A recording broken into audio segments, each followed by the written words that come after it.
유전무죄, 무전유죄라는 말을 알지 않습니까? 돈이 있으면 무죄로 풀려나지만 돈이 없으면 유죄로 처벌받는다는 말입니다. 법치국가에서 있을 수 없는 일이고 있어서는 안 되는 일이라 생각되지만 한 조사 결과에 의하면 우리나라 국민 80% 이상이 이 말에 동의한다라고 합니다. 혹시 유미무죄, 무미유죄라는 말을 들어보셨습니까? 잘 모르실 겁니다. 비슷한 말이 여럿 있습니다. 미남무죄, 추남유죄, 날씬무죄, 비만유죄 등등등의 말이 있습니다. 이게 무슨 말입니까? 예쁘고 잘생기면 무죄라는 말입니다. 특히 우리나라에서 남녀노소 상관없이 현실이 되어버린 말입니다. 극단적 외모지상주의, 외모차별주의가 낳은 비극적 현실입니다. 만약 진짜로 유미무죄, 무미유죄가 진리라면 그 말은 곧 백양교회 모든 성도님들은 거의 죄가 없다는 말이 될 것이고 또 백양교회 담임 목사는 아예 죄가 없다는 말이 될 것이기 때문에 우리가 슬퍼할 이유는 없습니다만 어쨌든 이 말이 사실이라고 가정하고 이 기준을 성경 등장 인물에 적용해 보겠습니다. 성경 속 인물 중에 아름답고 멋지고 잘생겨서 웬만하면 무죄 처벌 받을 만한 미남 미녀가 누굴까요? 혹시 생각나는 이제 미녀부터 생각나는 분 제가 몇 명만 말씀드리겠습니다. 사라, 아브라함의 아내 사라, 아마 성경에 등장하는 여인 중에 가장 인물이 뛰어났을 것입니다. 사라는 창세기 12장 11절에 사라는 심히 아름다웠다라고 기록합니다. 뿐만 아닙니다. 60대 중반의 여인 사라가 그 지역 전체를 발칵 뒤집어 놓는 내용들이 창세기에 나옵니다. 그래서 사라는 뛰어난 미모를 가진 여인이었습니다. 또 아비가일 있습니다. 지지난주에 말씀드렸습니다. 나발의 아내에서 다윗의 아내가 되었던 여인, 아름답고 총명하고 용모가 아름다웠다라고 기록합니다. 아비삭 기억나실지 모르겠습니다. 아비삭이라는 여인이 있습니다. 늙은 다윗 왕을 시중던 수넴 여자입니다. 이 처녀는 심히 아름다웠다라고 기록합니다. 그 다음에 에스더가 있습니다. 페르시아의 왕비가 된 여인, 용모가 곱고 아리따웠다라고 기록합니다. 이제 여인들은 이제 이 정도입니다. 이제 미남이 누가 있는지 확인해 보겠습니다. 요셉, 예? 요셉, 정답은 조금 후에 나올 겁니다. 요셉, 애굽의 총리입니다. 용모가 빼어나고 아름다웠다. 창세기 39장 6절에서 그렇게 기록합니다. 모세는 아기 때 너무 아름다운 아이였습니다. 아마 장성에서도 미남이었을 겁니다. 부모가 모세가 너무 아름다운 것을 보고 숨겨서 키웠던 이유가 되었습니다. 그 다음에 사울, 이스라엘의 초대왕, 이스라엘 중에 사울보다 준수한 자가 없었고 키는 웬만한 사람은 사울의 어깨였다라고 사무엘상 9장 2절에서 기록합니다. 또 엘리압, 얼마 전 말씀에 등장했던 인물입니다. 다윗의 큰 형입니다. 사무엘이 보고 반할 정도로 용모가 준수하고 키가 컸다라고 기록합니다. 다윗, 빛이 붉고 눈이 빼어나고 얼굴이 아름다웠다라고 기록합니다. 그 다음에 아도니아가 있습니다. 왕이 되고자 했었던 다윗의 아들입니다. 아도니아는 용모가 심히 준수한 자였다라고 열왕기상 1장 6절에서 그렇게 기록합니다. 성경 속 미남 미녀 몇 사람을 지금 확인했습니다. 그렇지만 아직 소개하지 않은 한 사람이 있습니다. 성경에서 남녀를 망라해서 최고의 미인으로 묘사되는 사람입니다. 누굴까요? 이제 답 이야기해도 됩니다. 이번 주 성경 읽기 하셨던 분은 알 것입니다.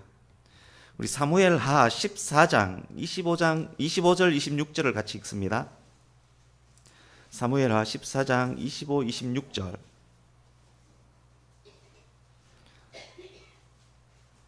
같이 읽습니다. 시작. 온 이스라엘 가운데에서 압살롬같이 아름다움으로 크게 칭찬받는 자가 없었으니 그는 발바닥부터 정수리까지 흠이 없음이라. 그의 머리털이 무거움으로 연말마다 깎았으며 그의 머리털을 깎을 때에 그것을 달아본 적 그의 머리털이 왕의 저울로 200세겔이었더라. 압살롬입니다. 발바닥부터 머리 꼭대기까지 못생긴 곳이 하나도 없습니다. 온 이스라엘이 압살롬만 보면 그 용모에 기절할 지경이었을 것입니다. 머리털까지도 전지현 머리털 저리 가라일 것입니다. 머리털까지도 미발입니다. 머리숱이 많고 길고 윤기가 흐릅니다. 1년에 한 번 머리카락을 자르는데 자른 머리카락의 무게가 200세겔, 4건 정도 됩니다. 1년에 한 번 머리카락 자르는데 그 머리카락 무게가 4건 정도 됩니다. 캔디 만화의 남자 주인공 테리우스를 알지 않습니까? 저는 압살롬 이 얼굴, 이 묘사된 이 얼굴 상상할 때마다 테리우스가 생각이 납니다. 뿐만 아닙니다. 그는 당시의 패권국 이스라엘의 위대한 왕 다윗의 아들입니다. 테리우스의 외모에 강력한 이스라엘의 진짜 왕입니다. 압살롬이 백마를 타고 긴 머리 휘날리면서, 그러니까 오픈 스포츠카 타고 긴 머리 휘날리면서 몇 명의 경호원을 대동하고 예루살렘 시내를 다니고 있다라고 생각해 보십시오. 미인 무죄라면 압살롬이야말로 죄 없는 자일 것입니다. 오늘은 압살롬부터 이야기를 시작해서 본문을 향해 가보겠습니다. 짧게 설명드릴 테니까 그 부분 성경 말씀은 눈으로 읽으시면서 들어야 할 것입니다. 사무엘하 13장으로 갑니다. 1절부터 쭉 눈으로 읽으시면서 들으시면 됩니다. 다윗의 첫째 아들은 암논입니다. 그런데 암논 주변에 심히 간교한 자 시므아라는 사람이 있었는데 이는 암논과 친구이면서 둘은 이종 사촌간입니다. 압살롬은 다윗의 셋째 아들입니다. 암논과 압살롬은 그러니까 이복 형제입니다. 둘째 아들은 성경에 언급되지 않는 걸로 봐서는 아마 둘째 아들은 어렸을 때 죽었던 듯합니다. 압살롬에게는 다말이라는 아름다운 친여동생이 있었습니다. 암논과 다말은 그래서 이복 남매 사이입니다. 그런데 이 암논이 이복 여동생 다말을 짝사랑합니다. 어느 날 암논이 못된 시므아, 이종사촌 못된 시므아의 계획을 따라서 다말을 강간하고 무참히 버려버립니다. 이 소식을 들은 다윗이 대노했지만 그렇지만 적절한 징벌을 하지 않습니다. 자식 교육에 관한 한 매우 우유부단한 다윗입니다. 엘리, 사무엘처럼 다윗도 자녀 교육에는 지금 실패하고 있습니다.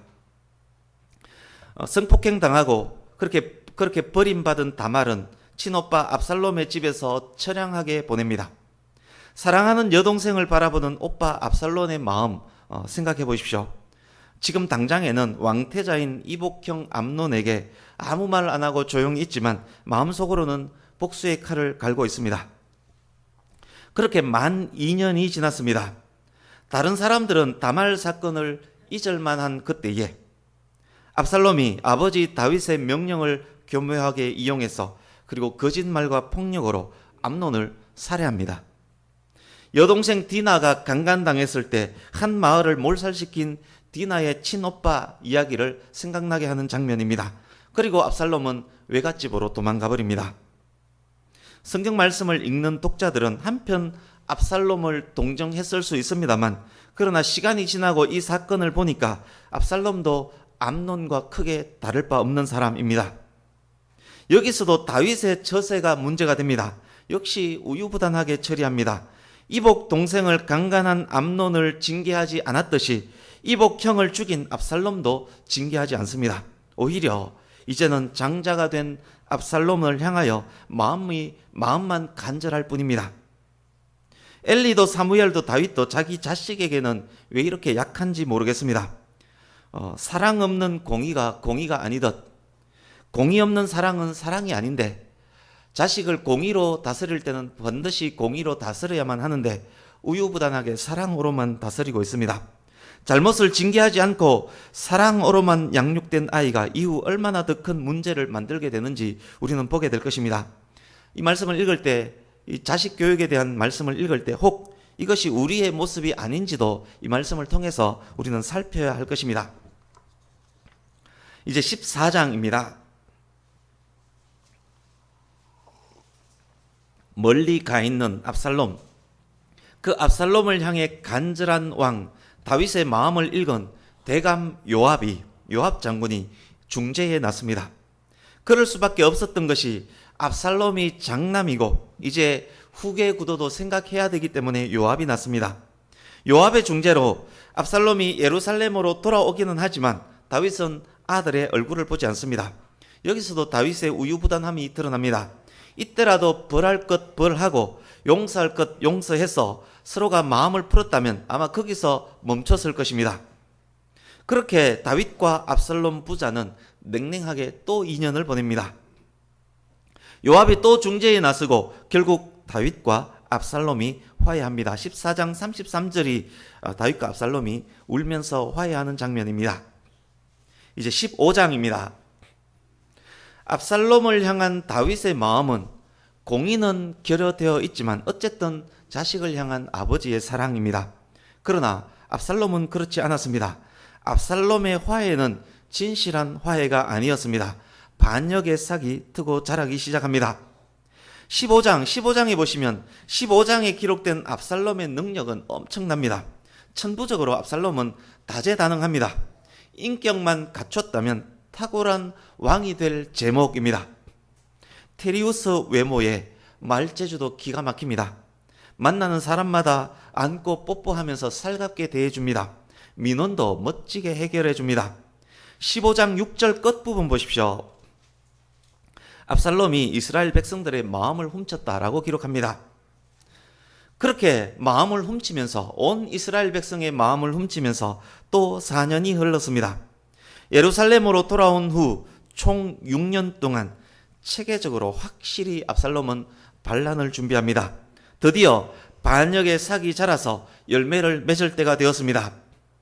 어느 날 압살롬이 다윗에게 가서 헤브론에 좀 다녀오겠습니다 라고 보고한 이후에 그리고 헤브론으로 가서 거기서 왕으로 취임합니다. 전국에서 압살롬이 이미 만들어 놓은 조직들이 동시에 일어나서 압살롬 왕 만세 외칩니다. 당대 최고의 전략가 아히도벨도 압살롬을 지지합니다. 정규군의 지휘권은 이미 압살롬 손에 다 넘어갔습니다. 15장 14절 보십시오. 이 시점에 다윗이 할 수 있는 것이 뭐가 있겠습니까? 빨리 도망가는 것 외에 다른 대안이 없습니다. 다윗은 겨우 600여 명의 용병, 600여 명의 사병의 경호를 받으면서 급히 예루살렘을 떠납니다. 30절 보십시오. 15장 30절. 예루살렘을 떠나 감람산 언덕을 올라갈 때 머리를 손으로 가리고 맨발로 울면서 올라가고 있습니다. 최고 전략가 아히도벨이 압살롬을 지지하게 되었다는 보고를 여기서 듣습니다. 이것은 그 무엇보다도 충격적 소식입니다. 그래서 다윗이 하나님께 기도합니다. 하나님, 아히도벨의 모략을 어리석게 하소서.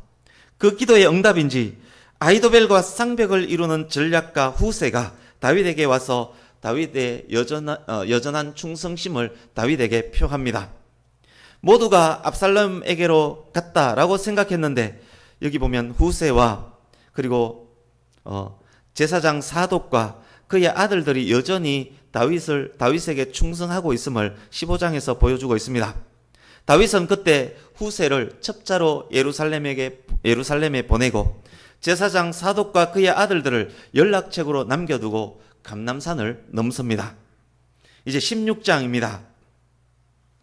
급히 도망할 수밖에 없었던 다윗이지만 가드 사람 이때와 사독과 그의 아들 그리고 후세가 여전히 충신으로 남아있음을 보았기 때문에 15장은 그래도 약간의 희망을 읽을 수 있는 장입니다. 그러나 16장은 그런 다윗의 사기를 무참히 꺾어버리는 장입니다. 16장에는 다윗의 사기 무참히 꺾기 3종 세트의 기록입니다. 이때가 다윗 일생에서 아마 가장 힘들었을 때일 것입니다.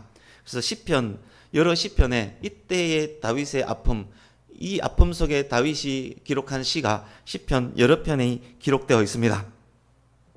다윗의 사기 무참히 꺾기 3종 세트, 그 첫 번째가 1절에서 4절입니다.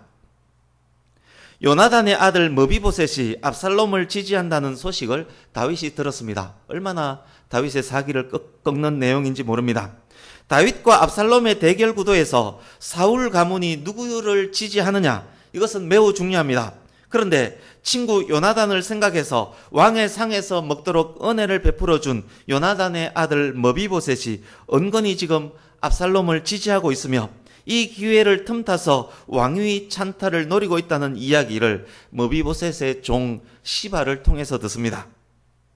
나중에 시바는 주인의 재산을 차지하기 위해서 머비보셋을 모함했던 것이 나중에 밝히 드러나지만 어쨌건 현 시점에서 다윗의 사기를 무참히 꺾어놓기에 충분했습니다. 두 번째 사기 꺾기 5절에서 14절입니다. 사울 집안의 시므이가 다윗을 저주합니다. 시므이 이야기는 오늘 본문이기 때문에 조금 후 더 자세히 설명할 것입니다. 세 번째 15절에서 23절 보십시오. 세 번째 다윗 사기 꺾기입니다. 압살롬이 예루살렘과 왕궁에 무혈 입성합니다. 20절 이하를 보십시오. 아히도벨이 압살롬에게 아버지의 후궁들을 백주 대낮에 강간하도록 그렇게 사주합니다. 압살롬이 훗날 다윗과 화해함으로 혹시 현재 압살롬 지지가 나중에 화가 되면 어떡하냐 이렇게 고민하는 사람들을 위해서 모략을 낸 것이 이 모략입니다. 부자 관계를 완전히 끊어놓음으로써 그들이 걱정 없이 압살롬을 지지하도록 하기 위함입니다. 23절 보십시오. 아히도벨이 얼마나 뛰어난 전략가였던지 그의 계략은 끝마다 신의 한 수처럼 여겨지는 계략입니다. 이 일이 얼마나 다윗의 사기를 꺾었겠습니까? 그렇지만 그나마 다행인 것도 있습니다. 16절에서 19절 보십시오.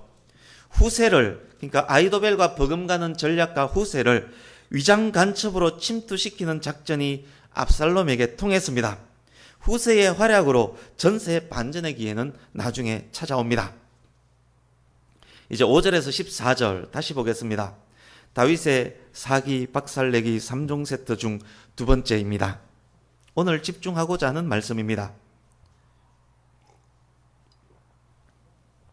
도망하는 다윗 일행이 감람산을 넘어서 바후림이라는 곳에 이르렀을 때 그곳의 유지이며 사울의 친족인 시므이가 등장합니다. 등장함과 동시에 다윗을 향해서 저주를 막 쏟아붓습니다. 다윗 일행을 향해서 돌을 막 던집니다. 다윗을 경호하는 군인들이 있건 말건 계속 욕을 하면서 계속 돌을 던집니다. 뭐라고 저주하는지 들어보십시오. 이렇게 말합니다. 꺼져라, 이 피비린내 나는 살인자야, 이 불안당 같은 놈아, 이 악마 같은 놈아. 여기서 사악한 자여라는 원어는 벨리알입니다. 고린도후서 6장에 보면 이 벨리알은 사탄을 지칭하는 단어입니다. 그래서 이 시므이가 다윗을 향해서 이 불안당 같은 놈아, 이 악마 같은 놈아, 꺼져라, 꺼져라.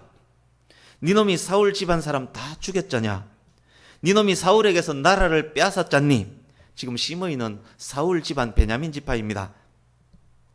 이제 하나님이 네가 흘린 핏값을 다 찾으실 것이다. 이 나라를 니놈에게서 빼앗아 네 아들 압살롬에게 줄 것이다.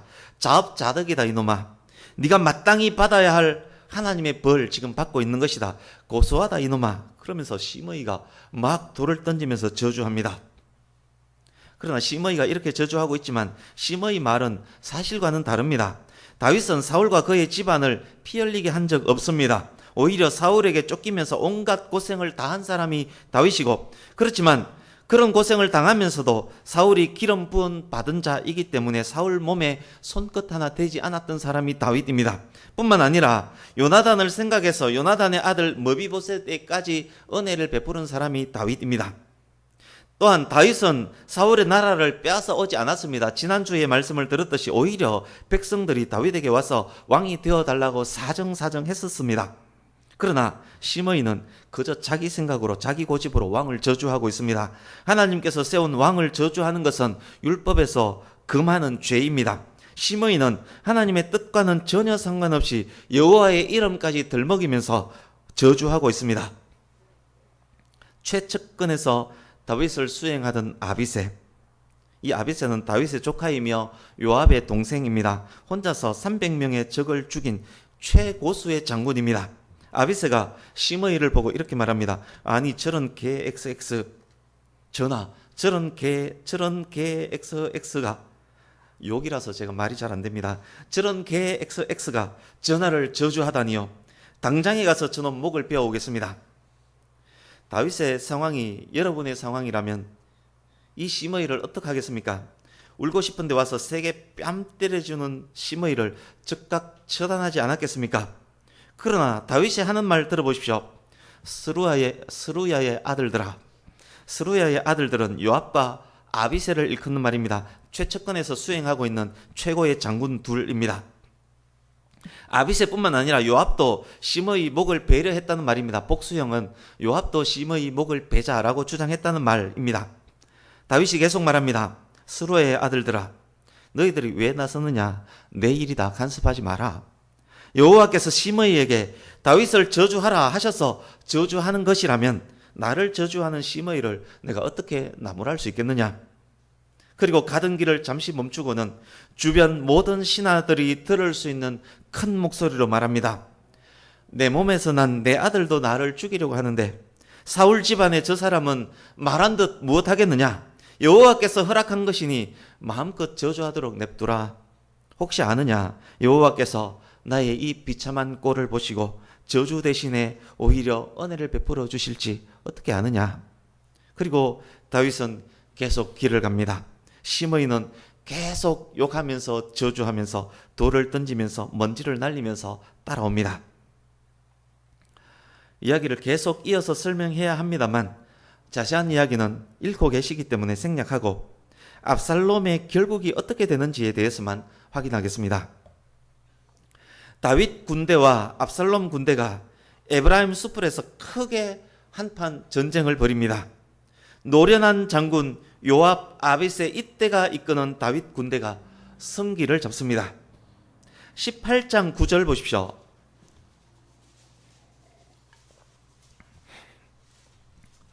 반란군의 대장 압살롬이 노새를 타고 달리다가 아마 말을 타지 않았던 것은 수풀이 많이 우거졌기 때문에 노새를 탄 듯합니다. 노새를 타고 달리다가 그의 긴 머리카락 1년에 한 번 자르는데 4건이나 나오는 그 긴 머리카락이 큰 상수리 나무에 딱 걸립니다. 노새는 계속 달리고 압살롬은 나무에 대롱대롱 매달려 있습니다. 평소 자랑스러워했던 뿔이 수풀에 걸려서 결국 사자밥이 되고 마는 이솝의 사슴 이야기가 생각나는 장면입니다. 이 일로 압살롬은 죽임을 당하고 대장을 잃은 압살롬의 군대는 패하고 맙니다. 18장 17절 18절 보십시오. 압살롬이 살았을 때 자기를 위한 비석을 미리 만들어 두었습니다. 미리 만들어서 세워뒀습니다. 압살롬의 교만을 보여주는 장면입니다. 그러나 압살롬은 자랑스러웠던 머리카락으로 말미암아 죽음을 맞이하고 미리 만들어둔 비석 대신 큰 돌무더기가 진짜 그의 비석이 되고 맙니다. 압살롬의 종말입니다. 이제 18장 33절 보십시오. 아들 압살롬이 죽었다는 소식을 들은 다윗의 모습입니다. 압살롬은 아버지를 죽이려고 한 반란군의 수괴입니다. 왕권에 도전하는 반역자는 부모 자식 관계없이 죽임을 당하는 것이 고금의 역사입니다. 성경에도 왕권에 도전하거나 왕권에 위험이 되는 형제나 자식과 손자를 죽이는 사례가 나옵니다. 솔로몬이 아도니아를 나중에 죽입니다. 또 아달랴라는 여왕이 있는데 자기 자식뿐만 아니라 손자까지 다 죽여버립니다. 왕권을 위해서 그렇게 하는 것이 고대의 이야기고 요즘도 마찬가지입니다만 특히 고대에는 더욱 심했습니다. 성경에도 그런 이야기가 나옵니다. 뿐만 아닙니다. 지금 다윗의 경우 비록 아버지로서는 압살롬의 죽음이 슬플지라도 나라와 백성의 사기를 위해서 이 슬픔을 과하게 표현해서는 안 됩니다.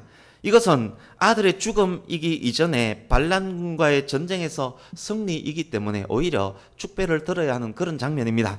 그러나 다윗은 이 일로 너무너무 슬퍼합니다. 슬픔이 너무 커서 자제할 수 없습니다. 마음이 심히 아파서 통곡을 합니다. 다윗의 통곡 소리를 들어보십시오. 성경 기자가 적나라하게 이 다윗의 통곡 소리를 기록합니다. 내 아들 압살롬아, 내 아들 압살롬아, 차라리 내가 너를 대신하여 죽었더라면 압살롬아, 내 아들아. 만약 압살롬이 반역에 성공했더라면 다윗이 죽어야만 했습니다. 다윗이 정말 그것을 원했다는 말입니까? 다윗은 왜 이토록 이렇게 슬퍼합니까? 이 물음에 대한 대답을 지금까지 말씀드린 내용들, 특히 시므이의 저주와 관련된 오늘 본문을 통해서 확인하고 그렇게 말씀을 마무리해 가겠습니다. 사무엘하 7장으로 가겠습니다. 한 본문만 잡고 이렇게 설명하면 이렇게 왔다 갔다 하지 않아도 되는데 지금 우리가 성경 읽기를 하고 있기 때문에 성경 읽기와 관련해서 설명하기 위해서 지금 왔다 갔다 하면서 전체 스토리와 관련해서 본문을 설명하고 있는 중입니다. 사무엘하 7장 8절에서 16절은 하나님께서 다윗에게 하신 약속, 그 유명한 다윗 언약입니다. 다윗 언약의 핵심은 16절입니다. 7장 16절 보십시오. 다윗의 집과 다윗의 나라가 하나님 앞에서 영원히 보존되고 다윗의 왕위가 영원히 견고하여져서 결국 다윗의 후손으로 영원한 왕 메시아가 올 것임에 대한 약속이 다윗 언약입니다. 그런데 14절 뒷부분 보십시오. 그런 왕위가 영원할 것이라는 그런 영원한 언약을 다윗과 체결했을지라도 그 다윗이 만약 하나님께 죄를 지으면 하나님께서 그 다윗일지라도 사람의 매로 다윗을 때리고 인생의 채찍으로 다윗을 때리겠다라고 말씀하고 계십니다. 이것 또한 하나님의 약속입니다. 15절 보십시오. 그러나 그런 매를 다윗이 맞을지라도 다윗에게 하나님의恩총은 거두지 않겠다라고 약속합니다. 다윗의 후손을 통해서 메시아가 올 것이기 때문입니다. 그러기에 비록 다윗의 범죄가 있을지라도 다윗의 왕위는 예수님 올 때까지 계속 이어질 것입니다. 이제 11장 12장을 보십시오. 다윗 언약을 하나님으로부터 받으면서 승승장구하던 다윗, 왕권이 공고해졌습니다. 팔레스타인 지역의 패권을 완전 장악했습니다. 평안하다 할 때입니다. 그런데 그때에 다윗이 죄를 짓습니다. 부하 장군 우리아의 아내 바세바와 간통합니다. 그 일로 바세바는 임신합니다. 간통 사실을 숨기기 위해서 우리아에게 휴가를 줬지만 충신 우리아는 휴가를 아내와 함께 보내지 않습니다. 결국 다윗은 우리아를 가장 위험한 전쟁터 중에서도 가장 위험한 위치에서 싸우다 죽게 만들어버립니다. 살인교사입니다. 12장 10절에서 11절 보십시오. 범죄한 다윗에게 나단 선지자를 통해서 하나님께서 이렇게 말씀합니다. 네가 나를 업신여겼다. 무서운 말씀 아닙니까? 성도가 죄 짓는다는 것은 그것은 하나님을 업신여긴다는 것이라는 말씀입니다. 계속 하나님께서 나단을 통해서 말씀합니다. 칼이 네 집에서 영영 떠나지 않을 것이다. 내가 너와 내 집에 재앙을 내릴 것이다. 백주의 사람들이 네 아내와 동침할 것이다. 아들 압살롬을 통해서 그 예언이 응해졌음을 오늘 본문을 통해서 이미 확인했습니다. 무슨 말씀입니까? 네가 범죄했기 때문에 내가 너와 한 약속을 지키겠다는 말씀입니다. 다윗을 사람의 막대기 인생의 채찍으로 때리겠다는 말씀입니다. 그 말을 들은 다윗이 즉각 눈물로 회개했습니다. 그 회개와 관련된 다윗의 시가 시편 51편입니다. 하나님은 공의의 하나님입니다. 다윗이 하나님의 특별한 총애를 받은 것은 확실하지만 다윗의 회개에 용서하시는 하나님인 것은 확실하지만 그러나 다윗이라고 봐주지는 않습니다. 다윗에게 철저히 죄값을 묻습니다. 오늘 설명드렸던 모든 내용, 암논, 시므아, 다말, 압살롬, 시바, 시므이, 아히도벨 이런 사람들이 등장한 일련의 사건들이 하나님께서 다윗을 징계하는 사람의 막대기, 인생의 채찍 역할을 합니다. 악당들의 악함이, 반역자의 반역이, 변절자의 변절이 다른 누구가 아닌 다윗을 때리는 도구가 지금 되고 있는 것입니다. 악당들이, 오늘 본문에 나왔던 악당들이 예수님을 은 30에 팔아버린 가룟 유다와 같은 역할, 의인 욥을 괴롭혔던 사탄과 같은 역할을 하고 있는 것입니다. 다시 본문 16장 10절에서 12절로 갑니다.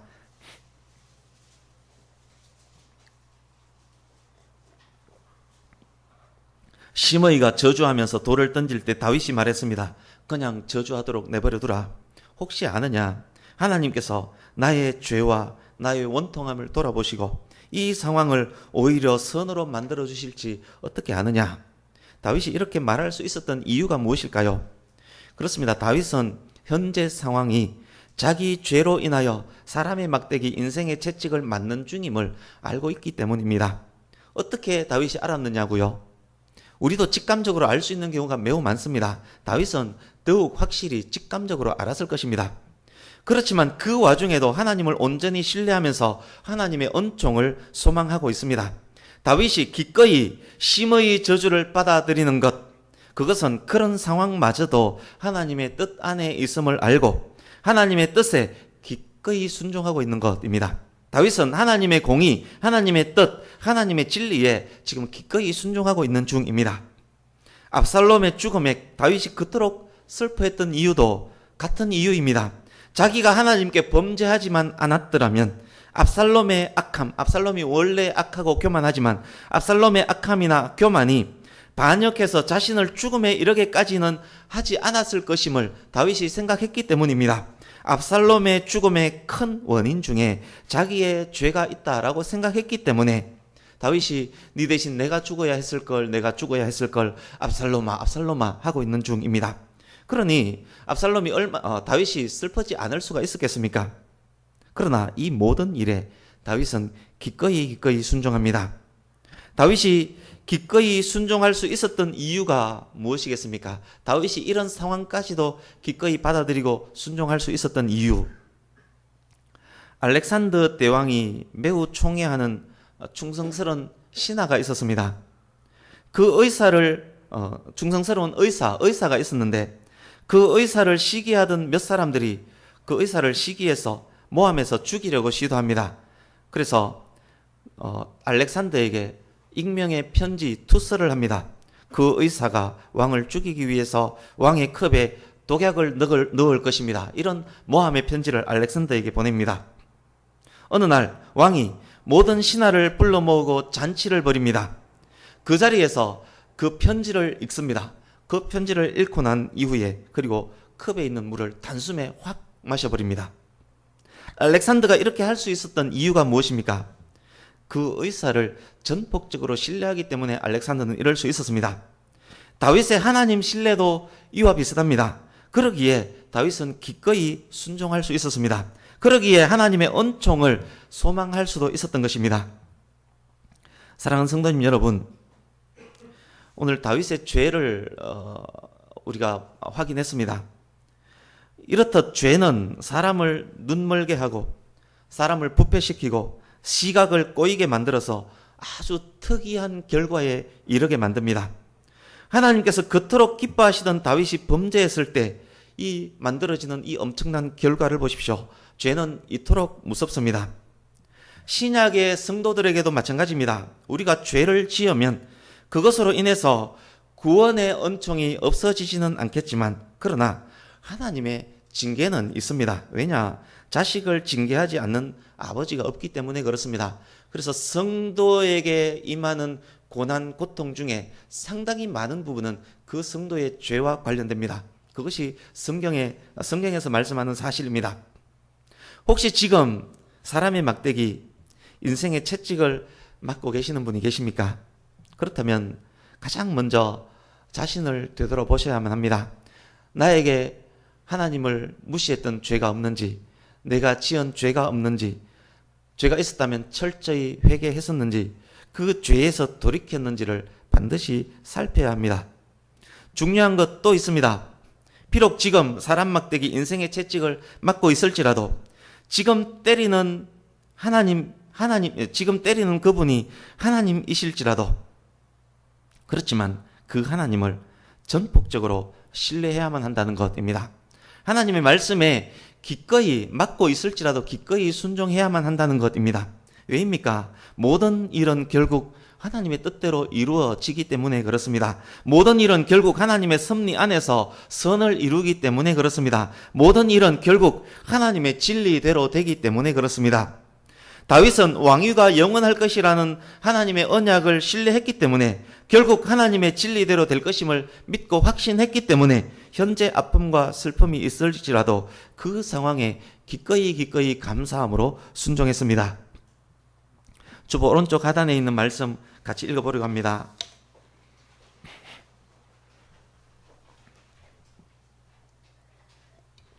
먼저 사무엘하 15장 22절 같이 읽습니다. 시작. 순종이 제사보다 낫고 듣는 것이 숫양의 기름보다 나으니. 아멘. 로마서 2장 2절도 같이 읽습니다. 시작. 하나님의 심판이 진리대로 되는 줄 우리가 아노라. 아멘. 그가 성도일지라도 그가 여전히 불순종한다면, 반복해서 불순종하면서 죄를 짓는다면 그에게 하나님의 복이 주어지기는 어렵습니다. 불순종하면서 복을 달라 요구하는 것도 있을 수 없습니다. 아버지가 나한테 이런저런 일을 시켰는데 그 일은 하나도 하지 않으면서 아버지 돈 주십시오 한다는 게 말이 되겠습니까? 불순종하는 사람은 하나님의 복을 요구할 자격이 사실상 없습니다. 그가 성도이고 교회 출석 잘하고 헌금 아무리 많이 할지라도 그것이 복으로 절대 연결되지 않습니다. 순종이 형식적 예배보다 낫고 하나님의 말씀을 듣고 행하는 것이 수억의 헌금을 드리는 것보다 훨씬 낫기 때문에 그렇습니다. 결국 모든 것은 하나님의 뜻대로 하나님의 진리대로 됩니다. 그것을 알고 예배하는 자가 참된 예배자입니다. 결국 참된 예배자는 하나님의 뜻에 기꺼이 순종하는 사람입니다. 그래서 우리가 당신을 축복합니다, 이런 말은 결국 무슨 말과 같은가? 순종하십시오 라는 말과 똑같습니다. 왜냐? 순종하면 복을 받기 때문에. 축복합니다, 복 받기 원합니다, 이렇게 말을 하지만 그 사람이 순종하지 않는 사람이라면 아무리 축복해도 의미가 없습니다. 그래서 축복합니다, 이 말은 진짜로 순종하십시오 라는 말과 같은 말일 것입니다. 말씀을 마칩니다. 하나님의 공의에 순종하는 삶, 죄를 멀리하는 삶, 철저히 회개하는 삶, 아픔과 슬픔마저도 하나님의 뜻이라면 기꺼이 순종하는 삶, 그런 삶을 사는 저와 여러분 되시기를 예수님 이름으로 축복합니다. 그런 삶을 살아갈 때 비록 지금은 사람의 매, 인생의 채찍을 맞아서 너무너무 아프고 상처투성일지라도 결국 하나님께서는 이것마저 진리에 이르게 하는 도구로 사용하실 것입니다. 기꺼이 행하는 순종을 통해서 우리 역시 다윗처럼 더 큰 하나님의 은총, 더 큰 하나님의 복을 경험하게 될 것입니다. 아멘. 기도하겠습니다.